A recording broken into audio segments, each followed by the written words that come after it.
Federal, state, and local governments are in the midst of a complicated public health crisis as the coronavirus outbreak continues to grow in the U.S. and around the world. Joining me now is Carolyn Chen, a reporter for ProPublica, who is covering the COVID-19 response and what we need to know about the spread of the virus. You lived through SARS when you were a kid in Hong Kong. You have covered Zika and Ebola. So you've got a little bit of experience watching these things roll out. What is most concerning to you right now?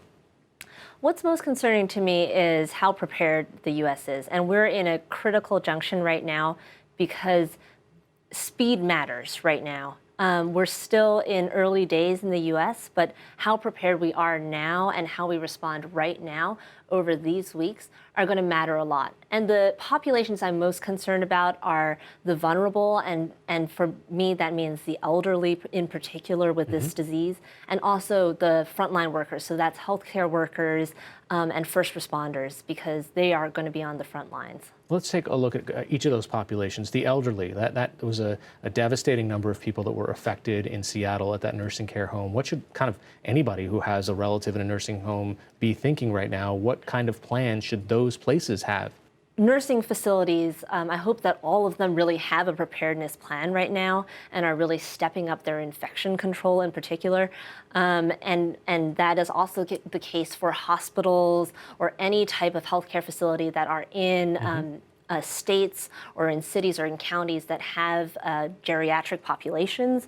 But also, even if you're not living in a nursing home, if someone is elderly, they might start thinking, at some point in time, I might not want to be going out, taking public transit, and start stocking up a little bit. And I'm not talking about like panic buying, buying 16 bottles of Lysol, but start slowly and methodically, buying a little bit more groceries every time you go for a grocery run. And also I would encourage people to start thinking about their neighbors. So if you have an elderly neighbor, if you have an elderly grandparent, this is the time where we can really be helping our neighbors. Yeah.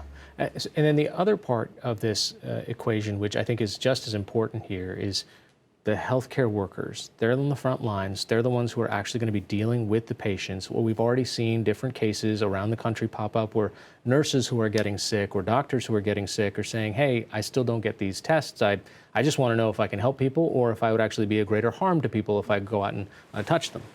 Yeah, so I think there are two elements here. One is that we already know that there have been issues with testing and testing capacity in the U.S., and so that's urgent.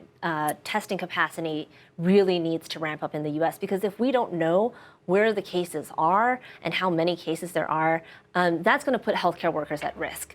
The second issue is supplies and supplies of what's called PPE, which is personal protective equipment. So that's masks, gowns, and gloves. And we are already hearing that hospitals are being prepared for there to be scarcity there. And so that's an urgent issue. And part of my reporting is looking at that and whether there's going to be enough. And that's something that governments, both on local levels and at the federal level, are going to have to really be prepared for. So I kind of hear you saying two things here. On the one hand, speed up and be urgent if you're government.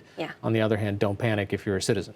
Yes. So, and I think that, a lot of people I've heard saying, should I go to a concert? I want to know what I want to do. And I totally understand that you want to have the answer, but there isn't a blanket answer for, I can't just say everybody, here's the blanket answer. It really depends on who you are, how old you are, what does your personal medical history look like, where you are in the country. And this is where I really urge people to listen to their public health officials. So those are the people who are trained and know, how to respond to epidemics and who are looking at the data in your area, and they are going to say, now is the time when we want to stop mass gatherings in this particular area, for example. And so you have to make that judgment call for yourself and listen to those public health officials. So speaking of public health officials, yesterday, for example, or the day before, the FDA said, look, we're going to launch 1 million different test kits. They're going to be available to non-public partners, maybe these labs that are around. Should I be comforted by the number 1 million test kits? Yeah, so a lot of my reporting actually so far has been around testing. And one of the things that really has irked me is the numbers that have been putting out have been attached to the unit of test kits or testing. And I think what we care about is people. We want to know how many people can be tested and how many people have been tested. And I think what a lot of people don't realize is that there are limitations, because when you send out these kits, it actually takes a little while to set up. And the analogy I've been using is they're a little bit like Blue Apron kits, you know, those like, so when you send out a kit to a lab, it takes them a little while to set them up. And then there's a manpower issue at a lot of these labs. So at the public health labs, what I've been told by the Association of Public Health Labs is that most of the labs on average can only run about 100 samples a day. Now, we're still not in the unit Samples. that I care about, Right. which is people. So 100 samples a day, you then have to divide that by 2, because you mostly run, the recommendation is to run 2 samples per patient, so you have a double check. So To now, confirm. To confirm. So now you got to divide that by 2. So that's 50 patients a day at each lab. So I can tell you, 1 million tests, that sounds great. But if at your local lab they can only run 50 patients a day, that's a limitation. So then the question is, how many labs are there in your area, and how many patients a day can they run? So I was urging reporters to be asking the question, and asking the question in the units of patients a day, to be saying, you know, how many labs are there in my area, for example, and asking them, what's your capacity in terms of patients per day? And also asking, you know, officials when they say, we ran, you know, X number of tests, Yeah. to say, how does that translate to patients? How many patients did you test? Right. You know, one of the things that is concerning people so much is that they've heard different rates of mortality, of how dangerous or how deadly this is. Yeah. At first we heard in China it was, somewhere around 2%. And the World Health Organization said, it might be 3%. And so there's this unknown. So how do we get to a better idea of this? Because it seems like you really can't get that unless you have more numbers to be able to divide by and say how many people have it, how many people got well, how many people didn't. Yeah. So one of the really tricky things when there is an epidemic that is ongoing is pinning down the mortality rate. And I guess one thing I want people to know is that at this point in time, it is still an estimate. And so if you see a change from week to week where it was 2% and then it's 3%, it doesn't mean like it suddenly became more deadly. It means that the estimate is shifting. And how it's calculated is the number of deaths reported divided by the number of laboratory confirmed infections. And that's really important to understand, that that's laboratory confirmed, which means that somebody had to be tested. And like normally, I think when we think of mortality rate, you're really thinking like, if I got infected, would I die, right? So what we want to know is, you know, at the bottom is how many people were infected. And right now, that's really, really hard to get an idea on, because not everybody's being tested, right? So not everybody's reporting, not everybody's inside the government data. Yeah, so it is possible that there are people who, you know, got infected, but they didn't even realize that they were infected, or they had a milder illness, and so they didn't get a chance to go see a doctor. So that denominator is something that scientists are still trying to figure out at this point in time.